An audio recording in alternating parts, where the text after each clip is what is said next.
Welcome to Healing and Made Free with Janet Boynes Ministries. Thank you for listening. Janet will be talking about her struggle with addiction, alcohol, drugs, eating disorders, unwanted same-sex attraction, and living a homosexual life. Janet has survived all those things by the grace of God. Janet's not a doctor, she's not a therapist, she's not a psychotherapist, she's not a licensed counselor. Janet is an ordained pastor and wants to show you God's promises, how God has set her free, and how you can be set free. What He has done for her, He will do it for you. If healing and freedom are what you want, you have come to the right place at the right time. Let's get started. Here is Janet Boynes. I hope you listened to part one. I have my good friend and psychotherapist, David, pick up back for part two because we just could not get through all the questions. I have so many questions, but I'm sure you as listeners have a lot of questions or might want to reach out to David. David, welcome back to Healing and Made Free. Thank you, Janet. Thanks for the opportunity. Yeah, well, David, we have a curriculum that will be out next year, and I'm excited about the recording. We'll be recording in Oklahoma in December. How excited are you about that? This is so great because I don't know hardly anybody that's done this kind of thing. And so if it's us that does it, great. I hope it goes out to the world. Me too, David. And hopefully we can add a book to this, but hopefully you will start working on your own book. I think it's time, and I know it's time to write a book for those that really need help because, it's all in your brain and you cannot take that to your grave. Right. Thank you for saying that. Thank you. Yeah. I appreciate that comment. Yeah, you can't have all that knowledge go to your brain. David, let's start off with what are the spiritual and emotional causes of homosexuality and transgenderism? They're basically the same between the two. I'll say that right off. Now, there are some differences. I'll explain if you need me to. But basically, please do. Starting out, what's that? Please do. Yeah. Share. Basically, it is, granted, it's a simplistic version. There are other details, but I like to bottom line things because people need clarity and simplicity first. And so that's what I'm doing right now. So with the homoeroticism or the transgender either, I have a very open mind, but I've never to date seen one case where there was not trauma underneath transgender, especially homoerotic feelings. What is evidently causing this, and I'm using that knowledge because that's what clients tell me and experience in session, it's not just some floating theory, is a severe lack of male, we'll stay with males for now, a severe lack of male affirmation in terms of identity in one's body, mind, and heart. And a severe lack of affection, whatever that means, whatever level that is supposed to happen generally between a father and son, or primary male role models as well, is a lack of affection. Also, a severe lack of approval of them as a boy or as a man or even as a human being. And what happens is, no one does this consciously, but what happens is there's a failure to attach. And even worse, because of those traumas, a son often will feel very detached from father. Well, he doesn't know this because it's all an emotional reaction. But what happens, unfortunately, is when he doesn't attach to his father for whatever reason enough, he doesn't attach to his authentic male self enough either. Because God set us up for attachments, fathers and sons. They're supposed to be attached so sons can grow into a man. Mm-hmm. And so then the other result of that is a very deep sense of inferiority, shame about one's sense of self.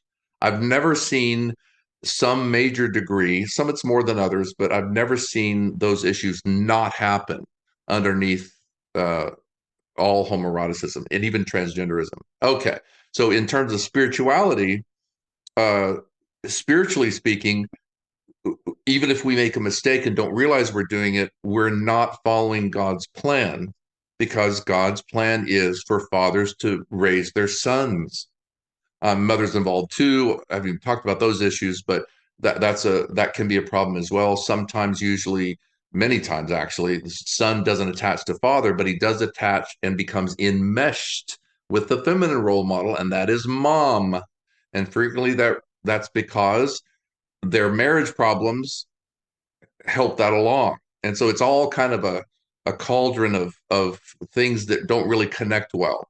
So we're in Mm-hmm. spiritual terms, we're not really structuring the family, because mostly people don't know, because they're subject to the way they were raised, and they Mm-hmm. carry that forward, and all this dysfunction and unmet needs happen. And then one of those, that's why it's not uncommon for, let's say, one of those children in the family system grows up to where he has all these wounds, and then all of a sudden one day some uh, great looking, confident male guy walks by, and he feels erotically attracted because he can't feel and isn't aware of his own sense of male self there. Well, that's going to spiritually take him off track, because he was designed for God's design.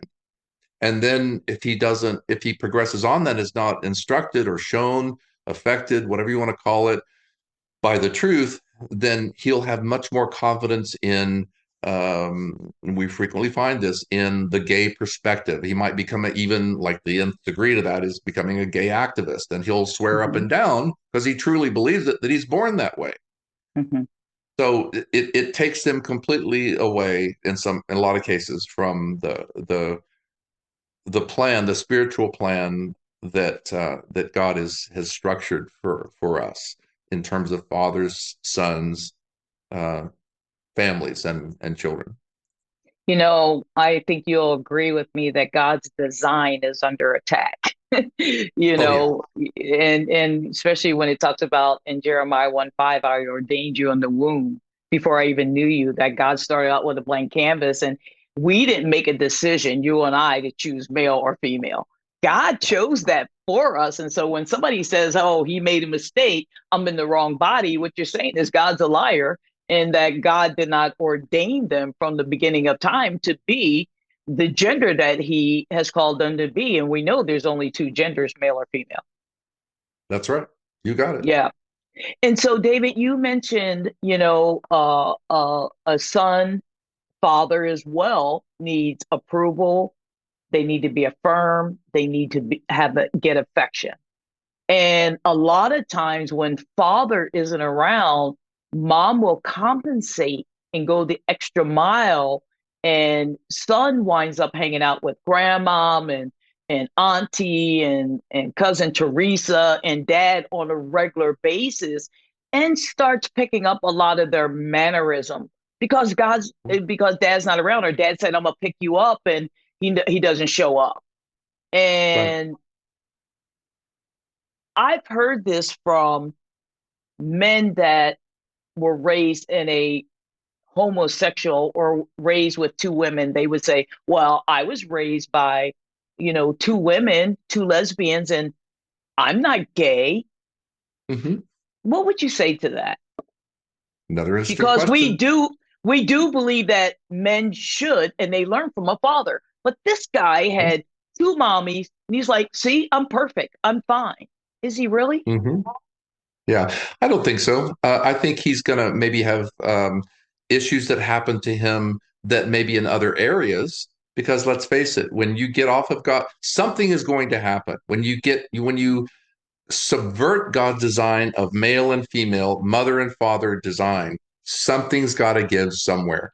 It Mm-hmm. may primarily even be in their philosophy of life that will ultimately lead them to destruction. That's like that's just as easily conceivable as happening. But down near the emotional core of all this, however, psychologically, um, I would now I would bet you, I would have to know the specific case, but I would almost guarantee you that if you reviewed the specific relationship and events of that child's upbringing that you just brought up, hypothetically, you would find that that boy who actually turned out to really not have a problem with homosexuality would have had some kind of salient male experiences in his life. He would have had he also is likely to have been born with a, let's say, a more assertive or type A personality. The guys who have more assertive kinds of personalities are less subject to trauma, where the other guys tend to be a bit more sensitive in their natures, which is another aspect that we really haven't had time to talk about yet. But that's a Mm-hmm. factor. And so you're going to find male influences that have been really good and affirming. And in that case, there'll be maybe a next door neighbor, or there'll be a friend of the lesbian couple that will spend a lot of time with that boy. And through school, you probably would see he has a lot of male friends where he gets a big dose of affirmation, approval, and affection, at least enough. And Mm-hmm. also, that child did probably not experience sexual abuse, which is one Right. of the causes of homosexual feelings, obviously. When a 5-year-old experiences sexual abuse in puberty, it's very likely that he's going to be at least somewhat turned on by the male body because that Mm-hmm. was recorded in his system early on.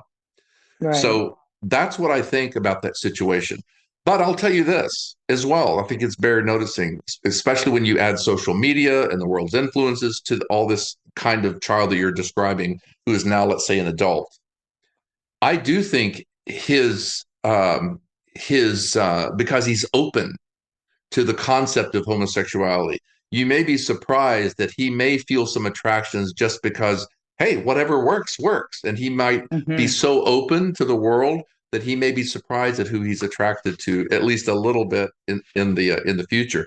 The world, I'm hearing more and more of this, and it makes sense because that's another argument to know that these issues aren't inborn. There are Mm-hmm. a lot of, I can't prove this scientifically, but I do believe there are some researches showing this, and we hear this anecdotally more and more now.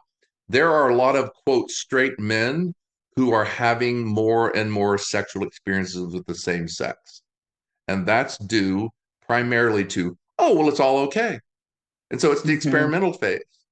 And they just, it's like a part of life because that's what Mm-hmm. social media and that's what's happening in the country and all over the world. And so, I'm going to experiment. That's also an issue here. David, you said a mouthful. Those I of you did. that are listening, Sorry. I know, I'm glad you did. I'm a piggyback on that, but I'm talking with David Pickup, a psychotherapist. Please share this with other people, especially if you know somebody that has a son that is living a life of homosexuality. David mainly works with fathers and sons, and he has a wealth of knowledge, and I know he can help you and your family as well. Wow, David. Um, I was thinking about something as you were talking. I was talking about transgenderism. We know that this is growing by population, but also people are detransitioning. A lot of people are now at a place where they think, oh my gosh, I made a mistake. I was talking yesterday to a young man, two young men who had gender reassignment surgery. Had one didn't have breasts, but they did have their bottoms taken away. One is married and the other one isn't. I met him through Aaron, who you and I both know probably on the email list that we're on. I interview her today as well. Mhm. And I asked them, and you might know this better, when somebody has gender reassignment surgery and they get married, of course they can still have a physical relationship. Is that hard on the marriage? Yes, Janet. I'm boy, I could spend another hour on this because it's so ballooning, in my opinion, due to social media, but also because you will always, always find massive chaos emotionally in the family system, especially between mother and father in the home at very early age years from 0 to 3. But moving on from that, that causes all this trauma. But moving on from that, the the uh, thing you're describing now is how could it not, when your body is that different on such a basic level, even though there are ways through that, and that's going to take a lot of patience and know-how and understanding and that kind of thing, uh, it's going to affect the marriage because again, what has happened is that the design has been permanized only in a physical sense, but nonetheless, a physical sense has broken away from God's design of what's supposed to happen. Hmm. So just the fact that things are that different physiologically is going to have pressure on the marriage. So Mhm. people are going to, if they find themselves in that situation, and let's assume that folks truly love their partner, they both love each Mhm. other truly. I hope so. Then there has to be there's got to be ways of healing, and there's got to be ways of dealing with what reality is, so one can move through those successfully. That has to be what happens to a large extent, because those operations are permanent. So sad, but that's where they need help to work through that permanence. And the sad thing is about doctors really doesn't let the patient or their client know um, what they're going to deal with and go through once they lose that particular body part. Because I hear men talk about it all the time. They never discussed how I was going to feel. It That's almost right. feels like they're an experiment, you know, Ah, or they're really after the money. Can you speak on that? yes, I can. I call these folks, and sometimes I don't hold back. I mean, I sometimes I have Don't to. hold back. Okay, I'm not going to hold back. I call these people Dr. Frankensteins, because that's who they are. Yep. They're at the expense of children, at the expense of their adulthood. They're taking liberties with their bodies they have no right to do. And they think, because of this destructive new mindset that says, without any proof whatsoever, which is, even if you're going totally, let's call it liberal, let's say you don't even believe in God, it's completely against the principles of science. They have no scientific proof whatsoever that there is such a thing as a possibility of a man born in a woman's body and vice versa. None at all. And yet they sit there and look professional and give the anesthetic and are very encouraging and supposedly review with them the consequences. Those kids, they don't know what they're doing. And they sign the forms and they sit there and they remove sexual organs, and it's done. And then the statistics are beginning to show that Mm-hmm. years later, not after just 3 months, which is what so far the research basically is, 3 to 6 Mm-hmm. months. And of course, oh, you're so happy during that period of time. But then when the years set in, extraordinary consequences happen physically and emotionally. The statistics, broad term, do not align with the success of the short term. So it's both profoundly sad, but I'm angry, and with no apologies, at professionals who should know better. There's Mm-hmm. no excuse for them. And Mm-hmm. so I don't mind at all speaking really strongly to the professionals, even the public personas in our legal systems, in our courts, who should Mm-hmm. know better, for whom it's easy for them to know Mm-hmm. better. I agree with you 100%. David, I want you to speak to parents who have children at the age of 3. You have a son running around saying, wearing mom's heels, or you have a little girl running around say, I want to be a boy, maybe because she has 2 brothers and see them doing everything with dad, and she has to sit in the house and say, I want to be a boy. And we know that you can't get your driver's license until you're 15. You can't go in the bar until you're 21. But parents are willing to start the process of giving their children, puberty blockers, or put them in a position to transition them. Speak to those parents and tell them what you think as a psychotherapist and the harm that they're doing to their children. I believe that they are harming their children. Um, I don't believe it's intentionally. I believe all people are imperfect, and so that means parents are going to be imperfect. But when it gets to the level where you're able to see, where you're not able to see and reflect, which is what I recommend very first of all, reflect on what you might be doing or what are the consequences of your belief systems on your children. If you have parents who cannot or will not do that, I'm sorry, but I'm going to call a picture a picture. And the picture is not good. Um, Sometimes human beings, including me, including you, have to hear the tough things. There's nothing wrong with that. As long as we're not hateful or horribly disrespectful to parents, there's no disrespect in the truth. The truth is just the truth. So I would encourage parents to look at this in a broad way, to at the very least consider the consequences long term of their actions, and don't believe a doctor or an advocate of that side just because they're saying it. You are responsible, like it or not, for the upbringing of your children. And it's not love to assume that what you're told is correct if you haven't done your homework. So it's an admonition, it's an exhortation to look at the evidence. A lot of times that's hard for parents because they just there's a level of immaturity and naivete that parents have because they're not perfect. Okay, well, I know that every parent can at least reflect, at least pause to consider what might be the outcomes and to check out all the evidence, not just the LGBT evidence, but on the other side, for which there is much. And then look at it from the child's viewpoint. Parents who usually, now this is a judgment call, but parents who are not seeing that tend to be somewhat narcissistic because they're only seeing it through their eyes, their feelings. Well, that's not really love. If you're not ever considering how a child feels, you're not really loving your kid, not like they need to be loved. Right. So my admonition is to love your kid.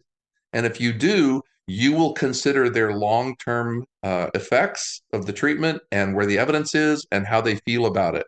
And you will also look, if you are smart enough and if you are if you are humble enough, you'll have the courage to look to see if there's something that, without realizing it, a part you've played in your own son's massive desire to insist he's a girl. On the other hand, do not panic when you see your son rocking around in high heels. It's kind of okay for maybe a few months. A child is wanting mom's attention usually, or attention from other people. It's not a serious thing. It's just kind of developmental and they move on. They begin to attach to maleness automatically, blah, blah, blah. But if a child is in high heels and dresses for a year, 2 years, 3 years, beyond that, there's something that child has detached in trauma version from maleness. You're always going to find a dysfunctional relationship in terms of son and male role models if that happens. So I'm hoping this informs your audience of at least the principles and then how to begin to handle this kind of thing. Yeah, absolutely. What you guys really need to realize that we all have a propensity towards sin, whether it's drugs, alcohol, overeating. But in the end, we need to align ourselves and obey God's word. And loving somebody is telling them the truth. David, I pulled this up for a reason. I'm not sure if you saw this, but this was in the New York Times. This is a female. And this is what she said, even though she looks like a he. I didn't need a penis to be a man, but I needed one to be myself. Do you see the inherent confusion in that statement? Someone like that has been sold a bill of goods by the world in various aspects. Social media, certain groups of scientists, certain doctors, activists, all that stuff. Those are conflicting statements. Why? Because now the principalities, the powers, the philosophy of the world is not binary. That's what's behind that statement right there, which to us, of course, is confusing because the world is basically binary. Gender expression can change, but not the bedrock of gender identity. Right. The sad thing is that those who are living a life of homosexuality, David and I want to give you hope. David knows my story. Some of you know my story. I lived that life and I've been out over 20 years. And I know that what God did for me, what he did for David, he can do for you. David, here's my last question before we need to close out. What's the difference between shame and guilt? I love that question. I'm going to tell you why, is because in my experience, shame, and I'm going to define that in a minute, shame is the number one roadblock to success. And here's what it is. The voice, I'm going to give you a simplistic version of it. The voice of guilt says there's something wrong with what I've done. Guilt feels horrible, but we need guilt. It keeps us from doing things like robbing banks and killing people, all right? And a host of other things. But the voice of shame says there is something reprehensible and unchangeably defective about me, who I am. And those issues, beliefs start usually in childhood through trauma.